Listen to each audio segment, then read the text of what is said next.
Open-minded ka ba?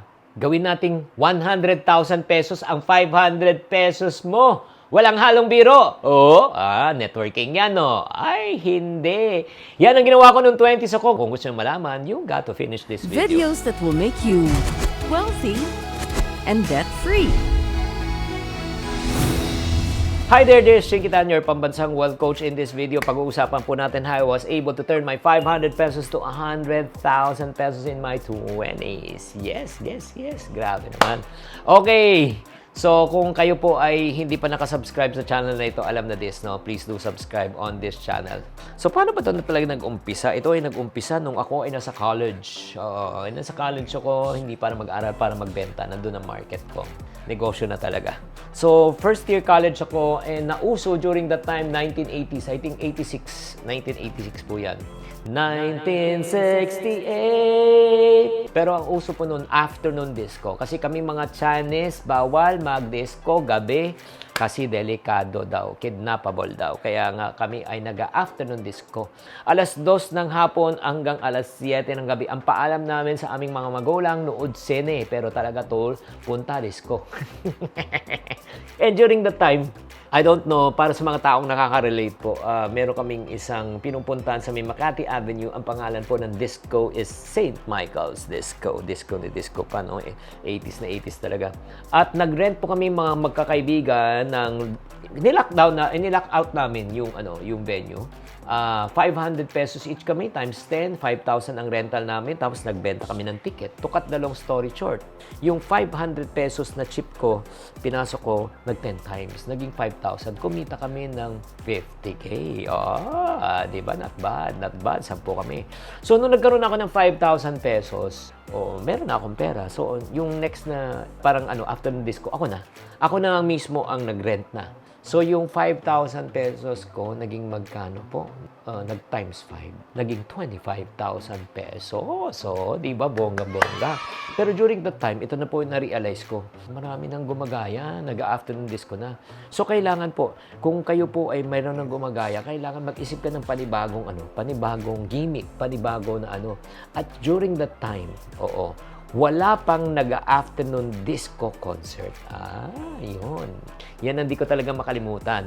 Kaya nga noong 1987, pumunta po ako ng lunch date at kinausap ko po, 1987, walang iba kundi si Randy Santiago. Sikat na sikat si Randy during the time because of At hindi magbabago ang takbo ng puso ko. Yun lang. Hanggang dyan lang. Ayun, yung hindi magbabago. Mananatili ito at hindi magbabago. Ayun. Hanggang doon lang. Well, anyway, 87, sikat na sikat yan. So, I hired him. Di pa kami close during that time. I hired him para sa isang disco concert. To cut the long story short. Ito na nangyari. Yung 25,000 ko naging 100,000 and yung 100,000 ko naging 250,000 in 1987. Grabe.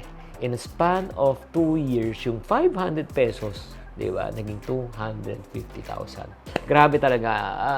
And the rest is history. So, ano po ang leksyon na pwede nating matutunan sa akin sa 500 piso?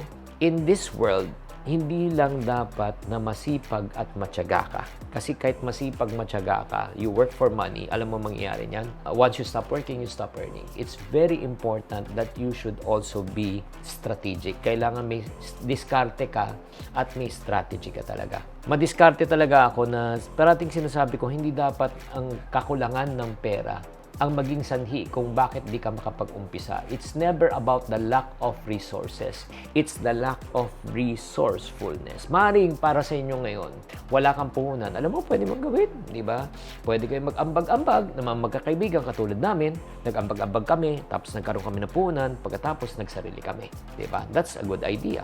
Di ba? Number 2, pag ikaw ay nagnenegosyo ngayon, sana naman nakapulutan nyo rin ng aral, kailangan wag kang pare-pareho, kailangan maging unique ka. O mauna ka. Stay in front of the trend, not at the back of the trend. Kasi pag nasa back ka ng trend, ano mangyari? Laos ka na. Diba? Pag iiwanan ka, isip ka ng mas magandang ideas. Ano pang magandang ideas na pwede mong gawin na hindi pa ginagawa ng ibang tao? Yung afternoon disco concert, that was the first. Kaya nga siya pumatok.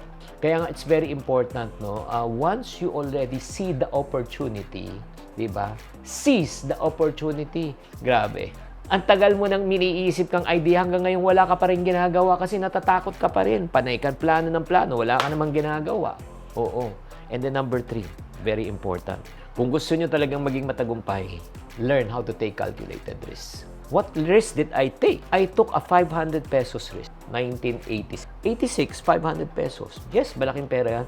Pero kung mawala yan, marirecover ko pa rin yan. Diba? So, I adapted my strategies based on, di ba, yung sa risk factor ko. Kung mawala man siya, okay lang. As a matter of fact, during that time, may 5,000 pesos nga ako. Pero, ang ni-risk ko lang 500 pesos. Bakit? Sa isip-isip ko, just in case na malugi ang 500 pesos, okay lang, may another 500 ako. Risk ako ulit ng 500, lugi pa ulit. Third risk, 500, lugi pa ulit. Fourth risk, 500. Nung yung 500 ko, napalaki ko na, kumita na siya. Meron pa akong, di ba, 3,000 pesos, 6 na 500 na pwede kong i-invest para mabawi ko na yung losses. Ganun ako mag-isip. Ay, grabe, mga friendship, no? Ganun din ginawa ko. How I turn 1 million pesos to 250 million a year. Kung gusto nyo malaman ang kwento na yan, na isa-isang episode ko yan, hanapin nyo na lang. Kaya para sa mga friendship, na gusto nyo talagang malaman, paano ba ma-achieve to? Ay, grabe, Chinky, paano ba yan? Paano ba magnegosyo? Paano ba magbenta? Gusto nyo bang matuto? Simple lang. Mag-follow kayo sa channel na ito. That's number 1. Mag-subscribe kayo sa aking Spotify, sa podcast, sa TikTok, at marami pang iba. Guys, huwag kayo mawawalan ng pag-asa. Oo. Mag-aral kayo. Magbasa kayong libro.